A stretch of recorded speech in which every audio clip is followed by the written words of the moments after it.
ఓం నమ శివాయ. ఇప్పుడు విశ్వనాథాష్టకం. గంగాతరంగరమణీయ జటాకలాపం గౌరీ నిరంతర విభూషిత నామ భాగం నారాయణ ప్రియ మదంగ మదాపహారం వారాణసీపుర ప్రతిం భజ విశ్వనాథం. వాచామగోచరమనేక గుణస్వరూపం వాగీశ విష్ణుసురసేవిత పాదపీఠం వామేన విగ్రహవరేణ కలత్రవంతం వారాణసీపురపతిం భజ విశ్వనాథం. భూతాదిపం భుజగభూషణ భూషితాంగం వాగ్రాజిలాంబరధరం జటిలం త్రినేత్రం పాశాంకుశాభయవరప్రదశూలప్రాణిం వారాణసీపురపతిం భజ విశ్వనాథం.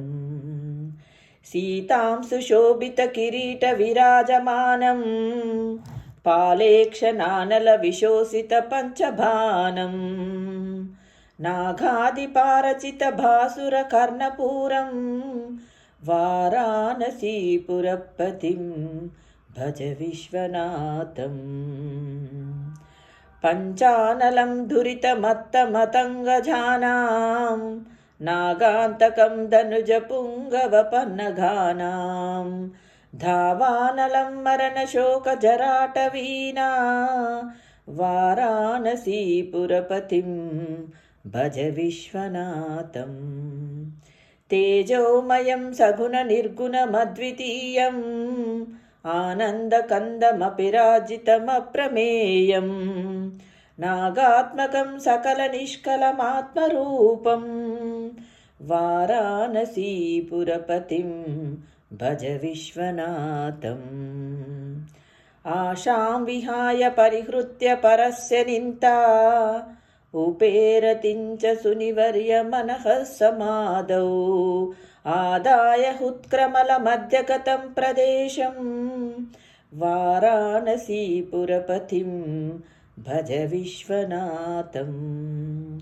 నాగాదిదోషరహిత స్వజానానురాగం వైరాగ్యశాంతినిలయం గిరిజాసహాయం మాధుర్యధైర్యసుభగం ఘరాలాభిరామం వారాణసీపురపతిం భజ విశ్వనాథం. వారాణసీపురపతిం స్తవనం శివస్య వాసోత్యమిష్టకమిదం పఠితా మనుష్యా విద్యాం శ్రియం విపులసౌఖ్యమనంతకీర్తిం సంప్రాప్య దేహనిలయే లభతే చ మోక్షం విశ్వనాథాష్టకం మిదహం పఠేచ్చిత శివసన్నిధౌ శివలోకమవాప్నోతి శివేమ సహ మోదతే. శివాష్టకం. ప్రభుం ప్రాణనాథం విభుం విశ్వనాథం జగన్నాథనాథం సదానందభాజం భవద్భవ్యభూతేశ్వరం భూతనాథం శివం శంకరం శంభుమీశానమీడే. గలేరుండమాలం తనౌ సర్పజాలం మహాకాలకాలం గణేశాదిపాలం జటాజుట గంగోత్తరైర్వరి శిష్యం శివం శంకరం శంభుమీశానమీడే. ముధామాకరం మండనం మండయంతం మహామండలం భస్మభూషాధరం తం అనాదిం హ్యపారం మహామోహపారం శివం శంకరం శంభుమీశానమీడే. వటాదో నివాసం మహాటట్టహాసం మహాపాపనాశం సదా సుప్రకాశం గిరీశం గణేశం సురేశం మహేశం శివం శంకరం శంభుమీశానమీడే. గిరేందాత్మజా సంగృహీతార్ధదేహం గిరౌ సంస్థితం సర్వదా పన్నగేహం పరబ్రహ్మ బ్రహ్మోధి బిల్వద్యమానం శివం శంకరం శంభుమీశానమీడే.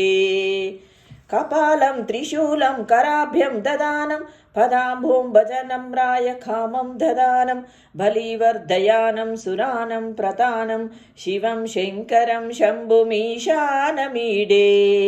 चरच्चन्द्रगात्रं घनानन्दपात्रं त्रिनेत्रं पवित्रं धनेशसमित्रम् अपर्णाकलत्रं सदा सच्चरित्रं शिवं शङ्करं शम्भुमीशानमीडे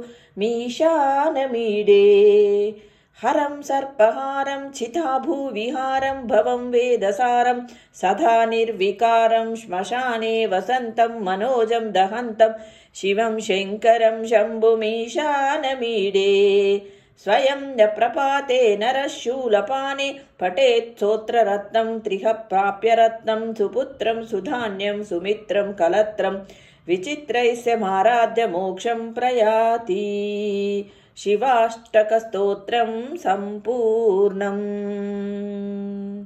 ॐ नमः शिवाय। ॐ नमः शिवाय।